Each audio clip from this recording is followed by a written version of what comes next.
Hi, and welcome to the show. Rate and review at kevinmd.com/rate. Subscribe at kevinmd.com/podcast.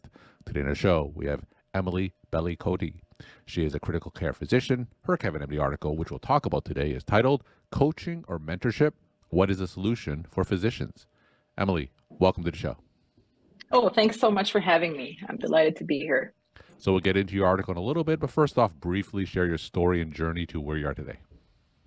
All right. Well, I'm a cardiologist by training. I then did a critical care fellowship. So my practice now is critical care cardiology, working mostly in the cardiovascular ICU and in the CCU. I'm also a researcher, which takes actually the better part of my time. And in 2017, as I was trying to wrap up my PhD, because I did the PhD in clinical epidemiology, I felt a little bit stuck. I felt like I had always worked towards goals that had very clear deadlines, but the PhD was something that didn't have a deadline, that I had to drive myself. And at some point, and a bit later in 2018, I felt a little bit desperate to find a way to make it move forward. And that's when I discovered coaching, and I became over time pretty passionate about it. So this is what the article I wrote speaks about. So tell me about that time where you said it felt stuck, because I think what you describe is very common for a lot of physicians, right? You go to pre-medical training in undergrad, and you go to medical school, then you go to residency, and you go to fellowship, and it's a fairly defined path. So when you were faced with your PhD, I assume it was open-ended deadlines. You just get it done whenever you get it done. How exactly did that make you feel?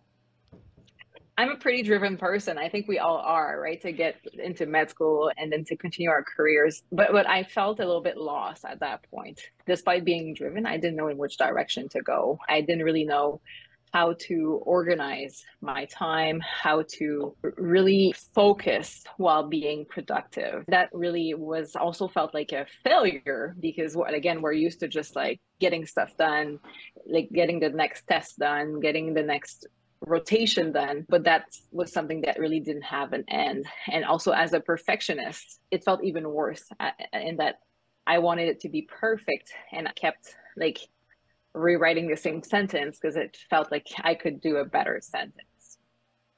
So now, for those who aren't familiar with a PhD program, just tell us, what kind of requirements did you have to face?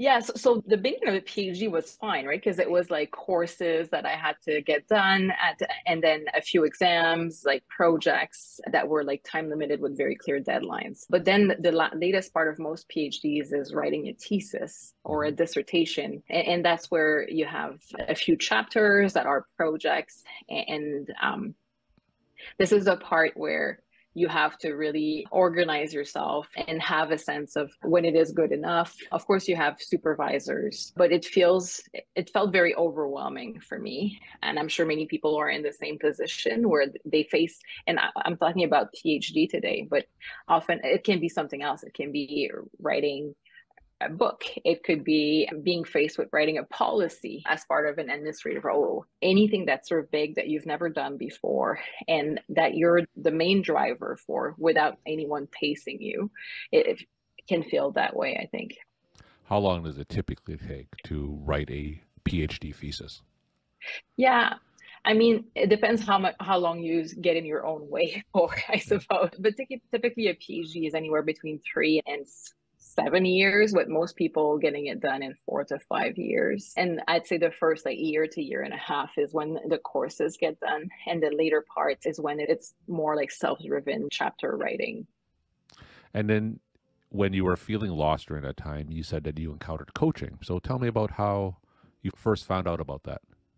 Yeah, so again, I felt a bit desperate as someone who likes to get stuff done. I felt like I was going in circles, so I was ready to try anything, and I had tried day-to-day planners, like different like scheduling systems. So I was ready to try something else, and I happened to follow someone on social media who had become a coach.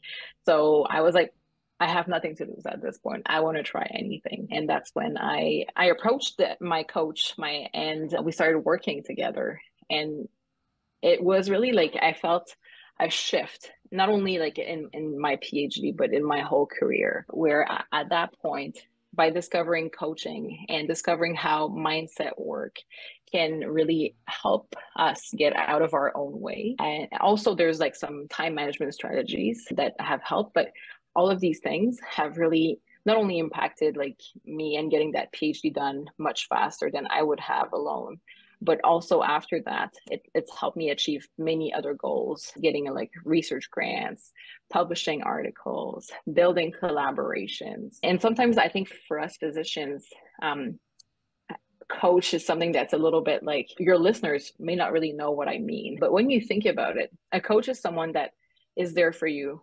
They want the best for you. They have full faith that you can achieve what you want to achieve. And they reflect your mind basically, so that by reflecting your mind, they help you uncover the thoughts that make you get in your own way. And I find it very interesting that like athletes have multiple coaches, right? Like to achieve their goals. They often nowadays, like writers work with writing coaches, but us as physicians or researchers, we're expected to just figure it out. Sure.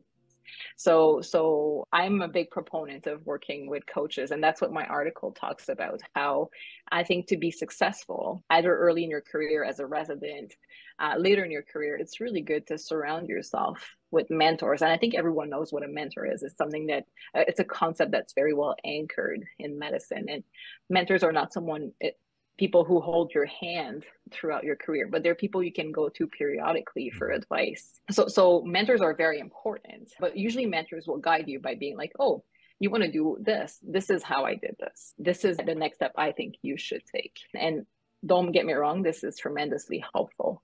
A coach, however, is something that's not necessarily in your field. And they're people who will not hold your hand, but they will be there with you and for you, and they will help you figure out how to get it done.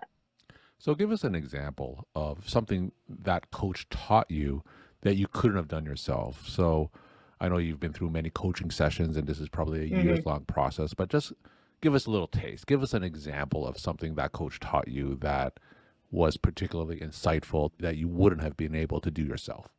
I think one of the most helpful things that I've learned, and this is something I now teach my residents and fellows when they're trying to get a research project done, is that done is better than perfect. And we have this tendency, I think, as physicians, most of us, to try to get things done perfectly because we've always aimed for the best grade and we want to provide our patients with the absolute best care. But there's situations in our life where aiming to get things done perfectly is not worth the incremental time cost. And getting something done and then getting people to provide input on it will get you to the same result faster than trying to get something perfect. So I think that was one of the very important messages I learned from coaching.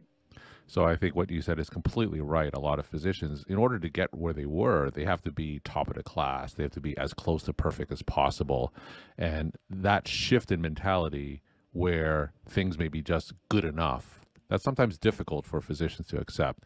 How long did it take you to change that to your mindset to adapt to that? Yeah, I have to say, like, I still sometimes work on it, like I find myself working on a paper or even like a patient note, and I'm like, oh, like I want to reword that sentence, but like then I catch myself and I'm like, yeah, is it really worth it? So I think it's a work in progress that keeps being there, but definitely I catch myself way earlier in this process now when my perfectionist tendencies kick in. So you can talk more about that in your KevinMD article that's titled Coaching or Mentorship, What is a Solution for Physicians? You briefly touched upon the differences between the two. So if you're a physician, perhaps in a quandary, in a position where they're not quite sure what the next step is, how do they know whether to look for a coach versus looking for a mentor? Well, my advice is usually to go to both, right? Because I think a mentor will provide some sort of like inside information and they will provide you with some guidance based on their experience, which is quite valuable. The coach, however, is also super valuable and they will help you uncover within yourself.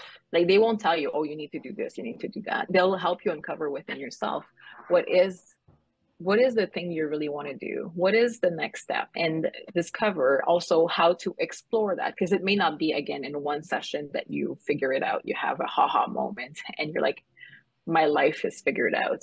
But they will help guide you towards figuring out what the next steps are out of this quandary. What kind of questions should physicians ask themselves to know whether they should be looking for a coach? Yeah, I personally think every physician needs a coach. So, Mm, like, I think if you're a physician and you're wondering, for sure you need a coach. At least okay. try it.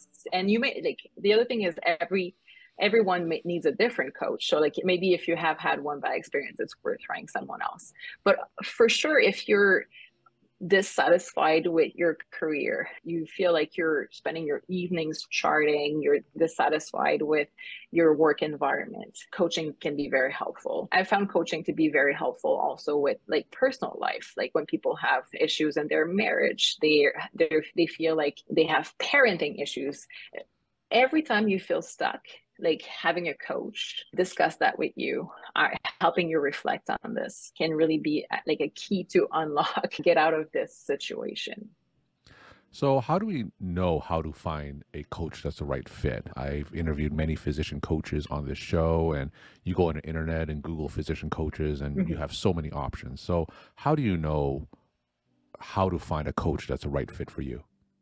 Yeah, I think it's good to do exactly what you said, right? To Google, to then read what people have written, if they have a website, to see like which one speaks most to you. A lot of these coaches will be very happy to hop on the phone or on a Zoom call to just chat. You'll know when it clicks, you know, you'll know when you find someone that you feel comfortable with, that you feel they can guide you towards your So, objective, how do you towards, know? How does yeah. one know? So, what are some signs to know when it clicks? Is it Yeah. just a I feeling? mean, Is I there anything specific they should look out for? I think for sure trust your gut instinct. But beyond that, you know, if your issue is around productivity, for example, and you find a productivity coach, that's like a good fit. If your issue is around relationships, like marriage, then and someone is focused on that, this is like their area of interest, then that can be a good fit. It's a little bit like if you have a heart problem, find a cardiologist. We're talking to Emilie Belley-Cote. She's a critical care physician. Her KevinMD article is titled Coaching or Mentorship, What is the Solution for Physicians? So, going forward, when you talk to your colleagues, do the majority of them hire coaches? Is this an isolated situation? Just what's it like among your physician colleagues? Is it widely accepted?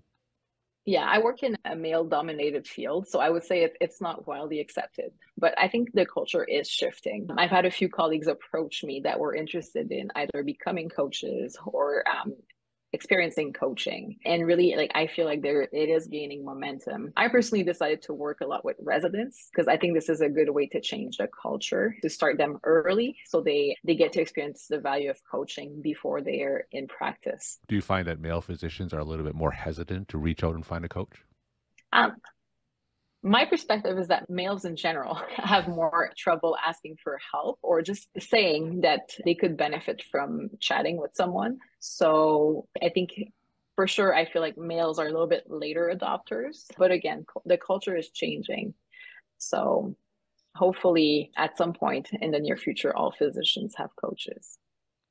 And my final question, what are some of your take-home messages that you want to leave with the Kevin MD audience? I would say, like, don't dismiss coaching based on preconceived ideas until you've tried it. Emilie, thank you so much for sharing your story time and insight. And thanks again for being on the show. Thank you so much for having me.